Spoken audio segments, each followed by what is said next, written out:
ఒక ఆయుధ మాకు ఆయుధ పూజ సాంగ్ ఉంది అట్లా సెటప్ అది సెటప్ ఇన్ ద ఫిల్మ్ చాలా కీ ఎపిసోడ్ అది. దాన్ని ఫస్ట్ షెడ్యూల్లో ప్లాన్ చేస్తే దాంతో గుమ్మడికాయ కొట్టాం.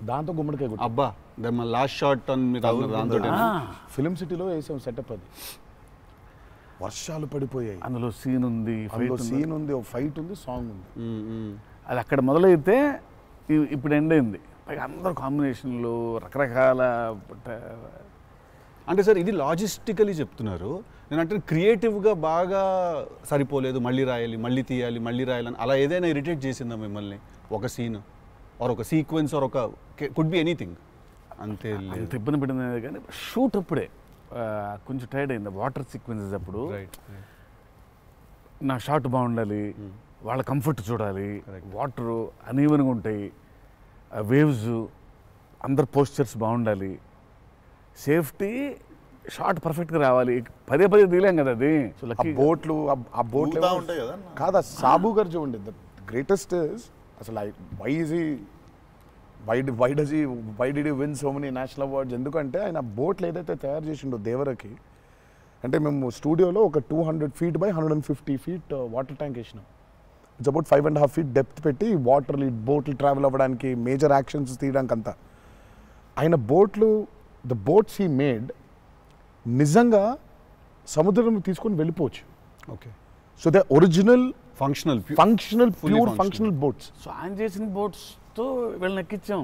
ఓకే, ఇప్పుడు ఒక 4 బోట్లు కావాలి.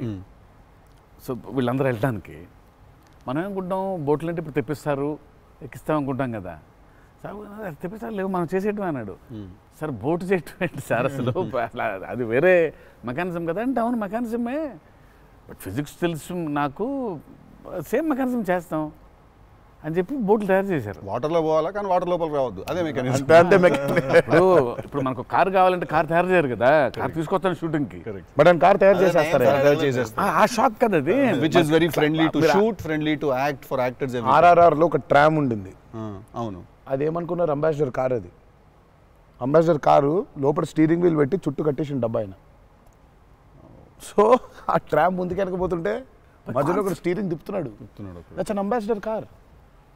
ఫుల్ కాన్ఫిడెంట్గా ఉంటారు ఆయన. ఓయా, సార్ ఒక కారు కావాలంటే జనరల్గా ఒక కారు తీసుకొస్తాం ఎవరైనా వాళ్ళని అడిగి. బోట్ ఇమాజిన్ ఆన్సర్, సార్ బోట్లో చేసేద్దామంటే వీళ్ళని ఎక్కించడానికి చేసాం. ఓకే సరే, మన సముద్రం మన కంట్రోల్ అంటే సపోజ్ ఈ ఫ్లోర్ అంతా సముద్రం మనం క్రియేట్ చేసుకున్నాం, వెళ్తున్నారు. షూటింగ్కి వెళ్ళాం గోవా వెళ్తే అక్కడ రంగుల బోట్లు, నా కలర్ బోట్లు కాదు అవి, నా ఓల్డ్ కొంచెం ఎర్తీ టోన్స్, బ్రౌన్ కలర్ బోట్స్, అలాంటి బోట్లు కావాలి మనకి. అక్కడ అన్ని రంగులు, కొత్త పైగా మోడర్న్ బోట్స్, ఫైబర్తో చేసిన బోట్స్, వుడెన్ బోట్స్ కాదు అవి. ఏంటంటే లేదు నేను మన బోట్ తీసుకొచ్చాం అన్నారు. సరే ఇది నిజమైన సముద్రం అండి, మనది ఏంటంటే దానికి బోట్ లాక్కొచ్చి మోటార్ ఒకటి పెట్టి బిగించేసి పద వెళ్దామంటున్నారు. వెళ్ళాము యాక్టర్లు తీసుకొని మరి ఈత వచ్చా సార్? అందరికి వచ్చు, ఇంకొంచెం ధైర్యం ఉంటుంది. మిడిల్ ఆఫ్ ది సీ ఈ బోట్తో అసలు probably has and one of the biggest assets for Devara. 3 cinema వచ్చినప్పుడు బ్యాక్గ్రౌండ్ స్కోర్ పెట్టుకొని ఫుల్ ఇంటుండే ఆ టైంలో Anirudh. And I was waiting, మీరు అనిరుద్ నేను పూజ అయినప్పుడు కూడా ఫుల్ హ్యాపీ అయిన ఉండే అరవింద్ సమేతకి. ఓకే ఫైనల్లీ మా విజువల్ మా స్పీకర్ 2 కలిసినాయి అనుకుంటుండే. But definitely when Anirudh came on board for this film I was the first person. పిచ్చగా వెయిట్ చేస్తుండే. నేను లిటరల్లీ మీది 5 AM అని ట్రాక్ ఏదన్నా ఉంటే 5:02కి నేను ఆల్రెడీ ఇంటుంటా. వ్యానిటీలు ఉండు, షూటింగ్లో పక్కకి అట్లా నడుచుకుంటూ వెళ్ళిపోయి ఇంటుండే. సో ఈవెన్ ఇప్పుడు మన ఇంటర్వ్యూ ముందు కూడా I was hearing Red Sea అనుకుంటా కూర్చుంటుండే. Beautiful background. I mean he's killed it for this movie. Definitely theaterలో నిజంగా one more X factor అనుకుంటున్నాను. అవును, no 101%. I mean ఇప్పటిదాకా తను what ever he's delivered for Devara has actually in a way చెప్పాలంటే మా విజువల్కి whatever it is his audible which is the most important thing కదా. And he is the biggest asset for Devara. అంటే the kind of work, the background score he's done is phenomenal. X factory అనిపిస్తుంది అన్న sound Yeah, yeah. భలే అనిపించింది. నాకైతే నాకు బేసిక్గా trailer విన్నప్పుడు ఆ లాస్ట్ ఎస్పెషల్లీ ఆ షార్క్ వచ్చినప్పుడు ఆ వెనకాల అంతా నాకేంటో అరే ఒక పెద్ద వాల్ట్ డిస్నీ మూవీలో సింఫనీ పడుతుంది చూడు లైక్ హాన్ జిమ్మర్ ఆ ఫీలింగ్ వచ్చేసింది నాకైతే. So he's definitely one day I think he'll definitely go up to that level of scoring an international movie like Rahman గారు. డెఫినెట్లీ నేను మొన్న కాంగ్ గాడ్జిలా చూసినప్పుడు కూడా అనిరుద్ అయితే బాగుండు అనుకున్నాను బికాస్ సంబడి ఎడిటెడ్ ఆ కాంగ్ గాడ్జిలా సీన్ కి మాస్టర్ మ్యూజిక్ పెట్టి తీస్తే అసలు ఇట్ వాజ్ మోర్ ఇంకా ఎక్కువ ఇంపాక్ట్ ఉండే దానికి. అయితే డెఫినెట్గా నాకు తెలిసి తను he will do it like Rahman గారు చేసినట్టు మాత్రం వెళ్తాడు. He will definitely go international and I'm hoping it's with Devara. మీకు ఎప్పుడైనా ఈ ఫెనమినన్ మీరు అబ్జర్వ్ చేశారా వేర్ ఐదర్ మీరు జీవితంలో మాట్లాడింది మీ సినిమాలో జరుగుతుంది ఆర్ మీరు రాసుకుని తీసిందో ఏదో మీ లైఫ్లో తర్వాత రిపీట్ అవుతుంది? ఎప్పుడైనా జరిగింది అట్లాగా? మీరు అనుకుందో లేకపోతే మీరు బాగా మేనిఫెస్ట్ చేస్తుందో? ఇట్స్ ఎన్ థింగ్ అన్న టుడే మేనిఫెస్ట్ అనేది. నేనైతే చూసిన ఒకటే మేనిఫెస్టోస్ జాన్వి. ఆ అమ్మాయి అనుకుంది చెయ్యాలని. ఆ అమ్మాయి ఎలా వచ్చిందో మాకు కూడా తెలియదు. అంటే మేము ఇంకా అప్పటికి రాస్తున్నాము, ఇంకా క్యారెక్టర్ రాస్తున్నాడు ఆయన, ఇంకా ఎవరిని అనుకోవట్లేదు. ఆ అమ్మాయేమో నేను చెయ్యాలని చెప్పింది. అసలు we weren't even in a space of okay ఈ అమ్మాయి అయితే బాగుంటుంది.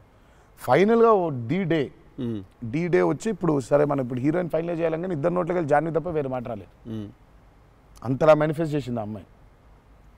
కానీ నువ్వు ఇందాక చెప్పింది నువ్వే నాకు అర్థమవట్లేదు. ఏదన్నా చెప్పింది జరిగింది, జరగబోయేది తెలుసుంది.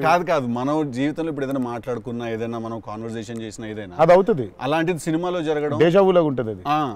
అంటే గుడ్ ఎక్స్పీరియన్స్ అయితే డేజావు, బ్యాడ్ అయితే డేజాపు. అండ్ మన సినిమాలో మనం రాసుకున్నది మనం ఆల్రెడీ షూట్ చేసేసి తర్వాత ఏదో మన లైఫ్లో జరిగితే ఇదేంట్రా అని ఒక కంపారిజన్ డ్రా చేస్తాం కదా. యాస్టీస్గా ఉండకపోవచ్చు బట్ సిమిలర్గా ఏదైనా. ప్రస్తుతానికైతే అవ్వలేదు. దేవుడి దయ వల్ల. నీకైందా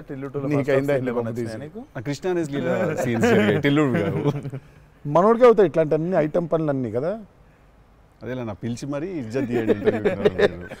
నేనే మరి అన్నా నా విశ్వాసం. నేను ఎంత చాలా క్రియేటివ్ క్వశ్చన్స్ అడుగుతుంటాను. వెళ్తే అలా బాడీ దొరకటాలు లేదు సార్, లేదు సార్. పాతి పెట్టడాలు లేదు సార్, లేదు. ముద్దు పెట్టడాల వరకు అయి ఉంటుంది. సెలవు దేవరా సరే కొంచెం దేవరా చేసిందంతా చేసి మళ్ళీ లాస్ట్కి దేవరా. 27 September release. ఇంకేముందన్న చెప్పండి. బాగా కష్టపడిన సీక్వెన్స్ ఏది? మీరు బాగా ఇరిటేట్ అయిపోయి కోపం వచ్చి కాదు కానీ ఇరిటేట్ షూటింగ్ నేను రాను ఇంకా నేను అదే చెప్పబోతుంటే మధ్యలో ఆపిండు. నీ మ్యాటర్లోకి వచ్చింది ఆ మేనిఫెస్టేషన్. నువ్వు వచ్చినావు మళ్ళీ ఆయన అక్కడి నుంచి ఎక్కడో డ్రై లైఫ్, నువ్వు హైలైట్ లైఫ్ డ్రై లైఫ్ లో వెళ్తుంది ఇక్కడ మొత్తం. అది అట్లా కాదు. కరెక్ట్. ఎక్కడ ఉన్నాం? గోవాలో ఫ్రస్ట్రేషన్ వచ్చేసి బీపీ పెరిగిపోయింది. నాకేందంటే అది నువ్వు అన్నావు కదా మేనిఫెస్టేషన్ ఇట్లాంటివి గలీజ్ పనులన్నీ అయితాయి నాకు. వేడి చచ్చిపోతున్నాము సముద్రంలో అలా నవ్వుకుంటూ ఉండాలి కానీ వేడి దొబ్బేస్తుంది. అంటే ఇంకా పైన అట్లా లిట్టలు కట్టుందంటే వర్షం ఇక నిప్పుల వర్షం కురిపిస్తుంది సూర్యుడు పైకి. అట్లా కూర్చొని పక్కనే ఒక రూమ్ పెట్టిండ్రు, ఏసీ ఉంది అందులో.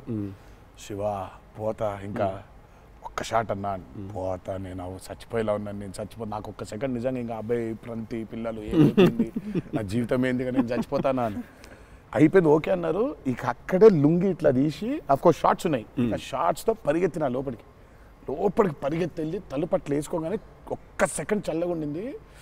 బతికినాన్రా అని చెప్పి ఆ తలుపు వేసి అట్లా బెడ్ మీద అలా పడ్డాను, కరెంట్ పోయింది. సారీ నవ్వద్దు, నీ కష్టం పగవాడికి కూడా రాకూడదు, మీకు కూడా రావద్దు. నిజంగా నాకు కరెంట్ పోయింది. కరెంట్ పోయి నేను ఇంకా ఫోను, అమ్మ కరెంట్ పోయింది, ఇంటి దగ్గర జనరేటర్ లేదా, దరిద్రం చూడు. కరెక్ట్గా ఆ రోజే నిన్న ఆడు జనరేటర్ పాడైపోయింది. ఇప్పుడు బయటికి వెళ్తే ఒక టార్చర్, లోపల ఉంటేమో అవన్ అయిపోయింది ఇది. ఇక ఇప్పుడు నేను లోపల ఇప్పుడు బయట ఒక చికెన్ లాగా ఫ్రై అయిపోవాలా, తందూరు అవ్వాలా, లేకపోతే లోపల ఇడ్లీ లాగా స్టీమ్ అవ్వాలా. ఈ మీమాంసలో సౌత్ ఇండియన్ ఇంకా ఏంటో ఇంకా ఇది ఇంకా అసలు నా వల్ల ఒక బనీని చింపేద్దాం అనుకున్నా. అసలు నాకేం అర్థం అవట్లేదు ఎందుకు జరుగుతుంది ఇట్లా, ఎందుకు ఇలా జరుగుతుంది, నేనేం పాపం చేశాను. ఇలా జరుగుతుంటే ఒక అరగంట పోయింది, 40 నిమిషాలకి కరెంట్ వచ్చింది. 40 నిమిషాలకి కరెంట్ వచ్చింది, షాట్ రెడీ అన్నారు. సరే ఇప్పుడు ఇప్పుడు నేను చెప్తా, ఇంకా అవ్వలేదు.